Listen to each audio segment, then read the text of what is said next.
পুরস্কার রাখি বেঁধে দিচ্ছেন মাননীয় সাংসদ আবু তাহের খান তার হাতে। রাখি বেঁধে দিচ্ছেন মাননীয় সাংসদ খলিলুর রহমানের হাতে। এই বন্ধন আগামী এগিয়ে যাওয়ার বন্ধন, মানুষের সঙ্গে মানুষের সৌভাতৃত্বের বন্ধনে এগিয়ে যাব আমরা আগামী বছর।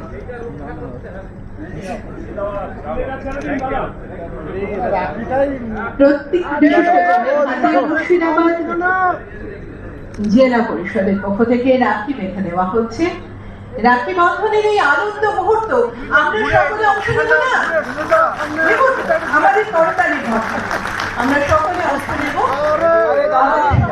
এখানে পৌঁছে যায় ভাই, ট্রেনে বারবার ঢুকবে না, বেরোবে না। একেবারে নিচু স্তরে এনএস থেকে ভিডিও থেকে ডিএম থেকে নিয়ে যখন মিটিং করছে তখনই ভরতপুরে মাটির ঘর চাপা পড়ে দুজন মারা গেল, একজন ছেলে গুরুতর জখম। খুবই দুর্ভাগ্যজনক। দেখুন, গত সরকার নিজের মতো করে লিস্ট বানিয়ে দিয়েছে, কোনো সার্ভে হয়নি কে পাওয়া উচিত কে নয়। তার মধ্যে 70,000 লোক পশ্চিমবাংলায় এরকম আছে যারা এলিজিবল নয়, তাদের লিস্টে নাম এসে গেছে। তার মধ্যে 12,500 লোক টাকা পেয়ে গেছে, তাদেরকে আমরা নোটিশ দিয়ে টাকা ফেরত করছি। যদি এই লোকগুলোর নাম ঢুকে যেত আর তাহলে আজকে বাড়ি হতো, মারা যেত না।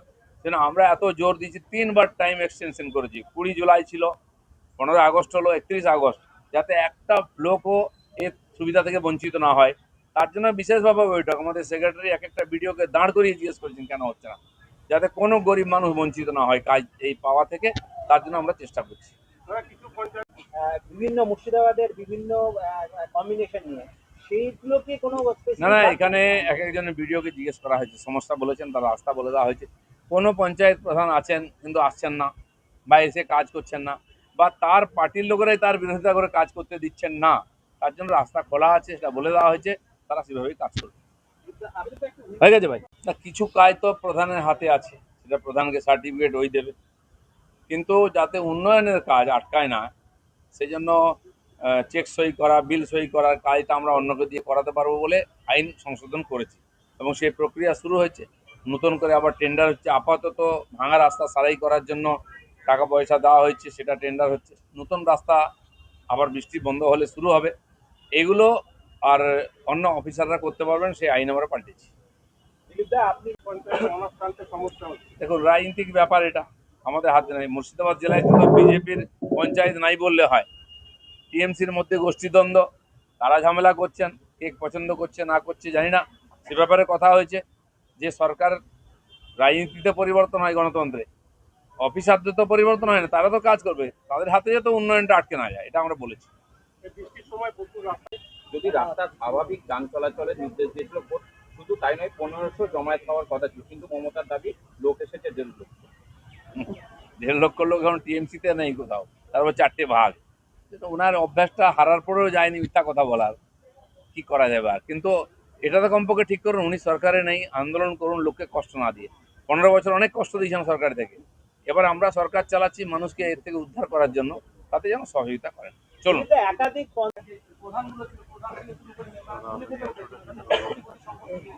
এক ডিএম বলছেন 100টা টেন্ডার অলরেডি হয়ে গেছে, কাজ শুরু হয়ে গেছে। অত্যধিক বৃষ্টি, জল জমে আছে, এখানে কাজ করবে কি করে?